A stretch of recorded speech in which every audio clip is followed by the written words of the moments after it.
आज का, ठीक है। क्वेश्चन नंबर 1 बताइए, एक्सक्रीशन इन्वॉल्व्स प्रोसेस इन विच के यानी उत्सर्जन में कौन सी प्रक्रियाएं शामिल होती है। अब देखो क्या लिखा उसमें, एक्सक्रीशन इन्वॉल्व प्रोसेस इन विच के एक्सक्रीशन में उत्सर्जन में वे प्रक्रियाएं इन्वॉल्व होती हैं जिनमें क्या होता है। देखो ऑप्शन को ध्यान से पढ़ो बेटा और बताओ आंसर क्या होना चाहिए इसका, ठीक है।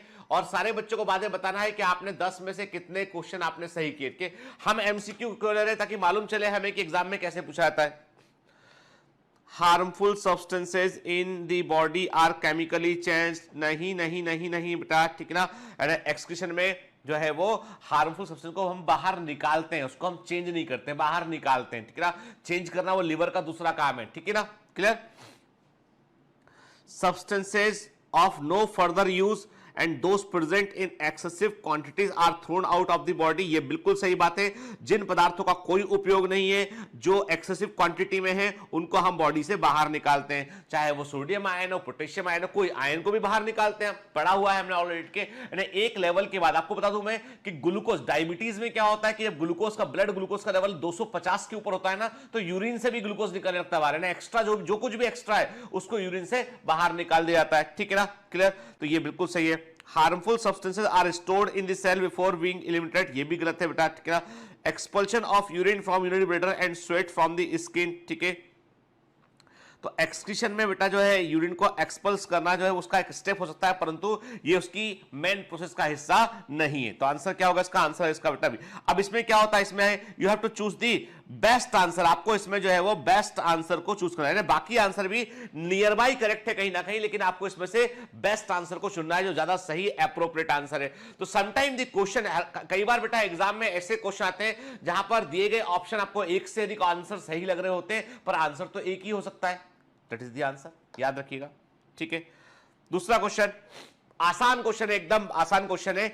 Ammonia which is produced by metabolism is converted into, ammonia जो मेटाबॉलिज्म से प्रोड्यूस होती है उसे किसमें कन्वर्ट करते हैं, in the liver of mammals. अब बताओ क्या आना चाहिए, ए में क्या आना चाहिए, बताओ फट से बताओ क्या आना चाहिए। मैमल्स लिखा है तो मैमल्स में लिवर के अंदर अमोनिया का परिवर्तन होता है यूरिया में, ठीक है। तो मतलब ये यूरिक एसिड आंसर गलत, ये भी गलत, ये भी गलत, ठीक है।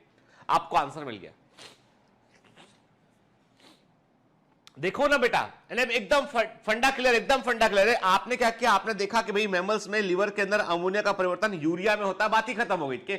एक को आपने मैच किया, आपको आंसर डायरेक्ट मिल गया। ये एग्जाम का क्वेश्चन है, ये एआईपीएमटी का क्वेश्चन है बेटा, ठीक है। हम अभी इस समय प्रीवियस ईयर क्वेश्चन को ही लगा रहे हैं बेटा, हम प्रीवियस ईयर क्वेश्चन को ही हम देख रहे हैं। अब चलो आगे देख लेते हैं। इसमें रिलीज इनटू ब्लड, कहां, लिवर से कहां गया ये यूरिया जो है वो किस में आया बेटा, ये ब्लड में आया। ब्लड को फिल्टर किया गया और फिल्टर करके क्या किया, किडनी से उसको एक्सक्रीट किया गया। तो answer is urea, blood and excreted, ठीक है।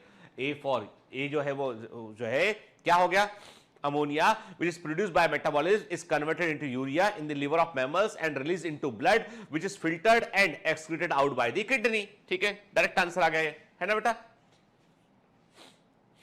ठीक है। चलिए क्वेश्चन नंबर 3 पे आते हैं। Aquatic animals are mostly ammonotelic, मतलब दे आर रिलीज, अमोनिया को रिलीज करते हैं। क्यों, ऐसा क्यों होता है, बताओ क्यों होता है ऐसा।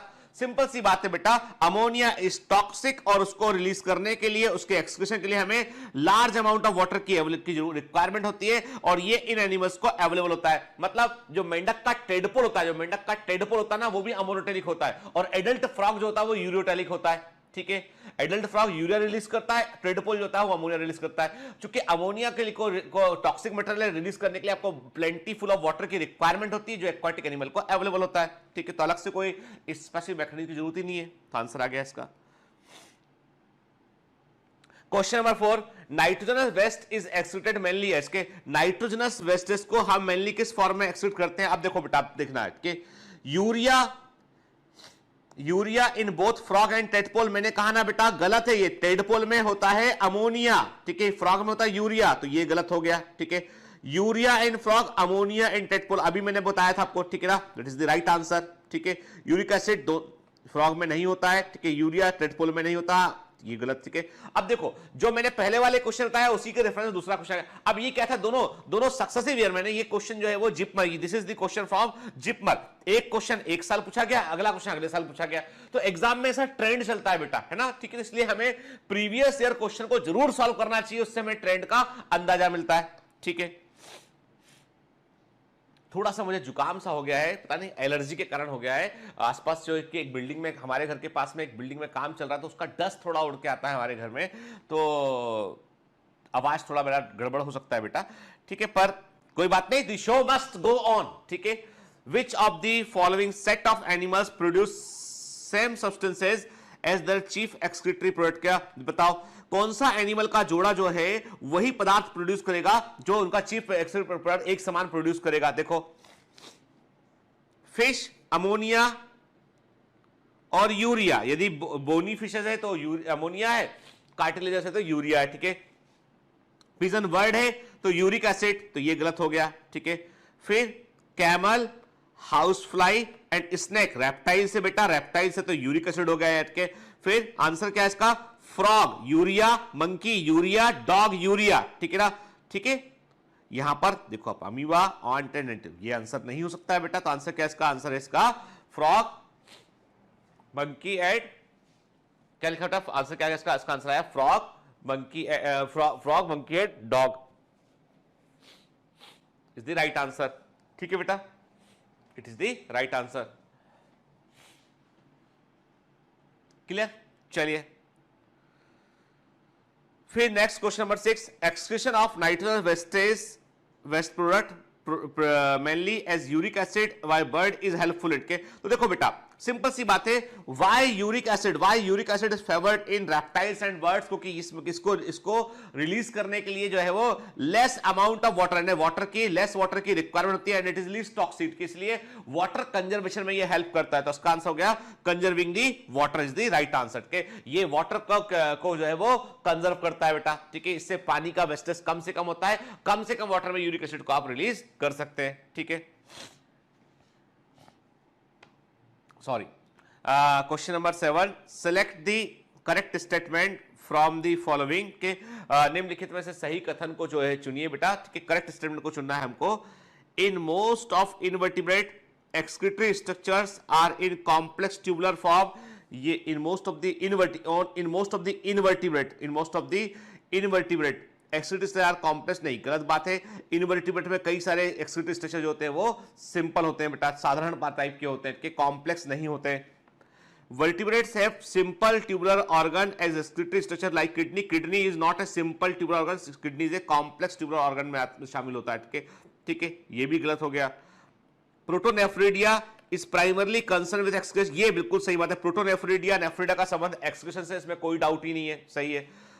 Protonephridia is an excretory structure of in rotifer, some annelida and cephalochordata, तो ये गलत है बेटा, यानी यहाँ पर जो है वो that is not the right, and कुछ जो है वो जो है जनरल, ये टैक्सोनॉमी वाला पॉइंट हो गया बेटा। तो यहाँ पर चूंकि नेफ्रिडिया, कुछ एनिलिडा में नेफ्रिडिया भी होता है बेटा, ठीक है, तो that is not correct। Protonephridia is the, actually क्या है बेटा, जो फ्लेम सेल्स है वो प्रोटोनेफ्रिडिया के इक्विवेलेंट होती है, तो इसका आंसर क्या होगा, सही, यानी आपको करेक्ट स्टेटमेंट चुनना है, the answer is C is the correct answer, clear, ठीक है। Question number 8, which of the follow, अब देखो यहां पर क्या हो रहा है बेटा, यहां पर गौर कीजिए, यहां पर excretory system and animal kingdom दोनों जुड़ गया आपस में, यहां पर एनिमल किंगडम दोनों आपस में जुड़ गया है, मतलब यहां पर जो क्वेश्चन आ रहा है वो ऐसा रहा मल्टी चैप्टर क्वेश्चन यहां पर आ रहा है, कि एग्जामिनर के दिमाग में एक बात होती है कि वो ऐसा क्वेश्चन ले ले जो जिससे कि एक से अधिक चैप्टर को वो कवर कर सके, ठीक है। तो वो एक से अधिक चैप्टर को जो यहां पे कवर किया गया। देखो अब आपको पता, अब इसके अलावा एक चैप्टर और यहां पे स्ट्रक्चरल ऑर्गेनाइजेशन इन एनिमल्स, याद करो। तो कुछ क्वेश्चन बेटा एग्जाम में ऐसे होते हैं जो मल्टी चैप्टर कवर करते हैं, इसलिए आपको हर चैप्टर को ध्यान से पढ़ना जरूरी होता है, और हम बायोमेंटस में इस बात का ध्यान रखते हैं कि हर चैप्टर आपका ध्यान का जो है वो अच्छे से तैयार हो बेटा। देखो अब similar function, typhlosole in earthworm, intestinal villi in rat and continental रेक्टुलम, ये दोनों का संबंध डाइजेस्टिव सिस्टम से, पाचन से, एब्जॉर्प्शन ऑफ फूड से, इसका संबंध जो है वो ऑस्मो रेगुलेशन से, तो ये गलत हो गया, ठीक है। ये क्या हो गया बेटा, ये जो है वो गलत हो गया, ठीक है। इसका संबंध क्या बेटा, इसका संबंध हो गया है एब्जॉर्प्शन ऑफ फूड से, एब्जॉर्प्शन ऑफ फूड से, और इसका संबंध है ऑस्मोरेगुलेशन से, तो ये गलत हो गया, ठीक है। Nephridia in earthworm, malpighian tubule in cockroach and urinary tubule in rat, ये बिल्कुल सही है। तीनों का संबंध जो है वो एक्सक्रीशन संबंध है, ठीक है। Antenna of cockroach, tympanum of frog सुनने का है, सेंसरी ऑर्गन है, सुनने का ऑर्गन है बेटा, और ये क्या है, ये कोकुन, ये क्या होता है, ये जो है क्लाइटेलम जो होता है क्लाइटेलम जो होता है वो बेसिकली क्या होता है, एक प्रकार से जो है रिप्रोडक्शन में रोल प्ले करता है, ठीक है। तो ये गलत हो गया। ये incisor of rat, gizzard of cockroach and tube feet of starfish, ये भी गलत आंसर है बेटा के। इंसियर जो होता है वो बेसिकली जो है मैकेनिकल डाइजेशन में हेल्प करते हैं, गिजार्ड भी हेल्प करता है कि वो फूड को मिक्स होने में, लेकिन ट्यूब फिट जो होता है वो मूवमेंट में हेल्प करता है स्टारफिश में, ठीक है। तो ये भी गलत हो गया। तो answer is C is correct के।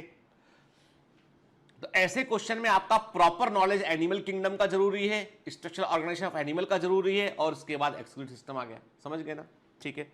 फिर question number 9, which of the following statement is wrong, कौन सा स्टेटमेंट गलत है कि kidney does not play any significant role in the removal of ammonia, तो कई बच्चे इसको लगाते हैं, ये गलत है। ये सही है, किडनी कभी भी अमोनिया को सीधा रिलीज नहीं करती, वो यूरिया को रिलीज करती है, क्लियर, ठीक है।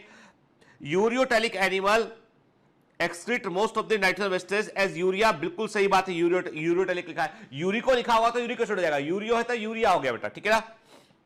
Ammonia and urea are waste product derived from the metabolic breakdown of the protein, ये भी सही है। मतलब क्या हो गया, कोई भी गलत नहीं है, नन ऑफ दीज आंसर आ गया इसका, ठीक है, ठीक है, कोई भी गलत इसमें से नहीं है। फिर क्वेश्चन नंबर 10, बड़ा आसान क्वेश्चन है, आपको बनना चाहिए। अगेन दिस क्वेश्चन, ये एक्सक्रीटरी सिस्टम का क्वेश्चन है, ये एनिमल किंगडम का क्वेश्चन है, ठीक है। तो आपको बनना चाहिए, नेफ्रिडिया किसमें होते हैं बेटा, नेफ्रिडिया होते हैं, एनिलिडा में होते हैं, अर्थवर्म में होते हैं, ठीक है। मेल्पिजन ट्यूब्यूल किसमें होते हैं, इंसेक्ट में, आर्थ्रोपोडा में होते हैं, और एंटेना ग्लैंड या ग्रीन ग्लैंड किसमें होती है, क्रस्टेशिया में होती है, प्रॉन में होती है। तो ए का क्या हो गया, ए का 2 हो गया, बी का क्या हो गया, बी का 3 हो गया, और सी का क्या हो गया, 1 हो गया। तो देखो कहां आंसर है इसका, ए का 2 नेफ्रिडिया एनिलिडा अर्थवर्म हो गया बेटा, बी का 3 हो गया, बी का 3 होगा, सी का 1 हो गया, answer is C, right answer, ठीक है, क्लियर। चलिए, तो ये हमने देखे 10 क्वेश्चन। आपने गौर किया कि इन क्वेश्चन में ऐसा कोई भी क्वेश्चन नहीं है इतना कठिन क्वेश्चन जो आपको ना बने। नेक्स्ट क्लास में थोड़े से हम अलग लेवल के क्वेश्चन देखेंगे बेटा, जहां पर हम किडनी के बेसिकली हम किडनी के एक्सक्रीशंस जुड़े हुए क्वेश्चंस को हम देखेंगे, ठीक है। तो एक काम करना, आज का लेक्चर आपने